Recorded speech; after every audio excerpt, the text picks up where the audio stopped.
మేడారం ప్రపంచంలోని అతిపెద్ద గిరిజన వేడుక. వన దేవతలను ఆరాధించే సంస్కృతి. గిరిజనుల జనజాతర. సామంతరాజుపై సామ్రాజ్యాధినేత సమరం. కోయ గిరిజనులో విప్లవ భావాలు. వీరనాగరి తెగువకు సామ్రాజ్యాధినేత దాసోహం. ఇది జరిగిన దేవతారాధనకు అంతర్యం. మేడారం గడ్డపై సాంస్కృతిక వైభవం. వన దేవతలను ఎందుకు ఆరాధిస్తారు? ఏంటి జాతర ప్రత్యేకత? సమ్మక్క సారమ్మలు ఎవరు?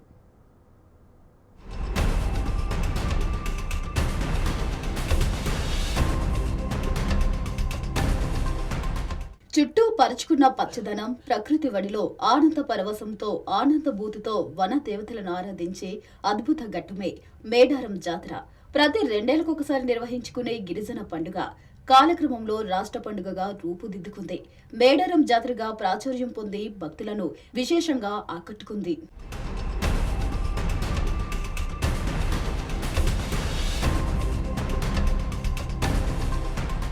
ములుగు ప్రాంతానికి 44 కిలోమీటర్ల దూరంలో తడ్వాయి మండలంలోని మారుమూల అటవీ ప్రాంతంలో ఉంది ఈ మేడారం. మాఘమాసం శుద్ధ పౌర్ణమి రోజున వన దేవతలు సమ్మక్క సారమ్మలను భక్తి శ్రద్ధలతో ఆరాధించి పర్వదినం మేడారం జాతరగా బాసిల్లుతుంది. గిరిజనులతో పాటు తారతమ్యాలు ఎరుగని వివిధ రాష్ట్రాల ప్రజలు అమ్మవారిని దర్శించుకుని మొక్కులు చెల్లించుకునే సంప్రదాయం ఆనవాయితీగా వస్తుంది.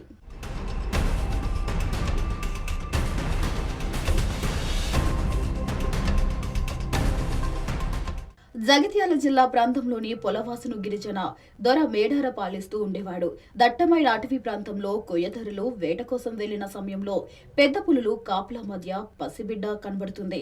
వన్య మృగాల మధ్యలోంచి బిడ్డను గిరిజన గూడానికి తీసుకొస్తారు. పండు వెన్నెల్లో గూడానికి ఆడబిడ్డ రావడంతో గిరిజనుల్లో ఆనందానికి అవధులున్నావు. బిడ్డ వచ్చినప్పటి నుంచి గిరిజనుల్లో సంతోషం, అన్ని శుభాలే జరుగుతుండటంతో వనదేవత వరంగా భావిస్తారు. మాఘమాసంలో పౌర్ణమి నాడు ఆ ఆడబిడ్డకు సమ్మక్కగా నామకరణం చేశారు. ఆ గూడెం పరిసరాలను పర్యవేక్షించే కోయరాజు పేరు మేడరాజు. ఆయనే బిడ్డ సంరక్షణ బాధ్యతలను చూసుకుంటాడు. రాజ్య పాలనలో మేడరాజుకు చేదోడు వాదోడుగా ఉండే మేనల్లుడు పడిగిద్దరాజు. సమ్మక్కను పెంచి పెద్ద చేసిన తర్వాత పడిగిద్దరాజుకిచ్చి వివాహం చేస్తాడు. సమ్మక్క పడిగిద్దరాజు దంపతులకు సారమ్మల, నాగులమ్మ, జప్పన్న 3 సంతానం కలుగుతుంది.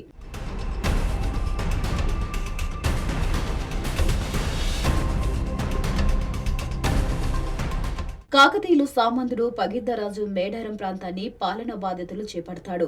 కొన్నాళ్ల తర్వాత కరువు కాటకాలతో పరిస్థితులు ఇబ్బందికరంగా మారుతాయి.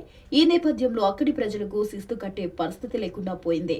కాకతీయులకు శిస్తు కట్టకపోవడంతో సామ్రాజ్యాధినేత ప్రతాపరుద్రుడు ఆగ్రహం వ్యక్తం చేస్తాడు.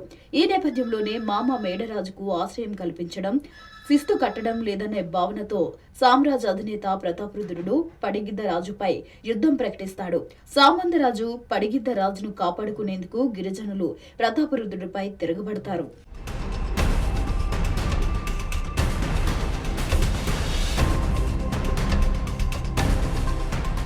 కాకతీయ సేనలు మేడారం పడిగిద్దరాజుపైకి దండెత్తాయి. ములుగు జిల్లా లంకవరం సరస్సు ప్రాంతంలో కాకతీయులు గిరిజనులపై విరుచుకుపడతారు. సాంప్రదాయ ఆయుధాలతో పడిగిద్ది రాజుతో పాటు ఆయన అల్లుడు గోవిందరాజులు, కూతులు సారలమ్మ, నాకులమ్మ, జంపన్న పోరాడతారు. కాకతీయ సేనల యుద్ధంలో మేడరాజు, పగిడిదరాజు, సారమ్మల, నాగులమ్మ, గోవిందరాజుల యుద్ధంలో తనువు చాలిస్తారు. కుటుంబ సభ్యుల్ని కోల్పోయిన దుఃఖంలో జంపన్న ఆవేదనలోనే అక్కడ సమీపంలోనే సంపింగ వాగులో దూకి బలమరణానికి పాల్పడతాడు. ఆ సంపింగే వాగు ఇప్పుడు జంపన్న వాగుగా ప్రాచుర్యంలోకి వచ్చింది.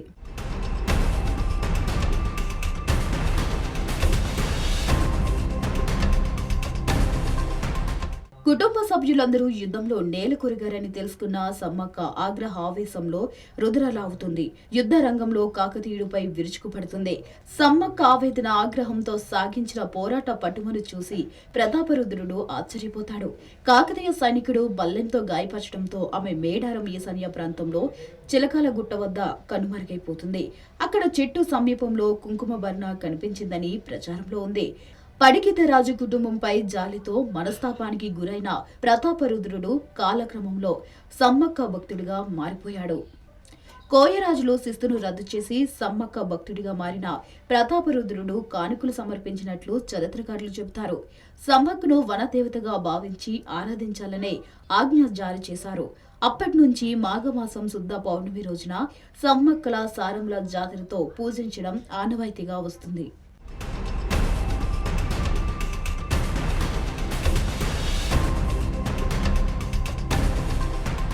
కొంతకాలానికి ప్రతాపరుద్రుడు కోయరాజులు కట్టాల్సిన కప్పాన్ని రద్దు చేసి సమ్మక్క భక్తుడైన కానుకలు సమర్పించాడు.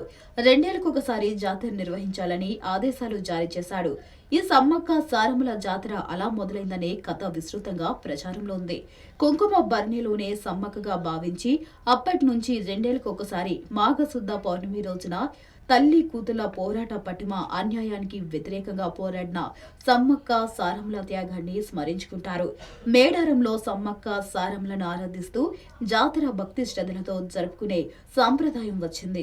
ప్రతి 2 ఏళ్లకొకసారి 4 రోజుల పాటు మేడారం జాతరను నిర్వహిస్తారు. గిరిజనులు సాంప్రదాయాలతో ఆరాధించే ఈ పండుగను రాష్ట్ర ప్రభుత్వం గిరిజన పర్వదినంగా గుర్తించింది. సమ్మక్క సారములను దర్శించుకోవటం, అమ్మవార్లకు నైవేద్యంగా బెల్లం ముద్దలను బంగారంగా భావించి తులాభారంతో సమర్పిస్తారు.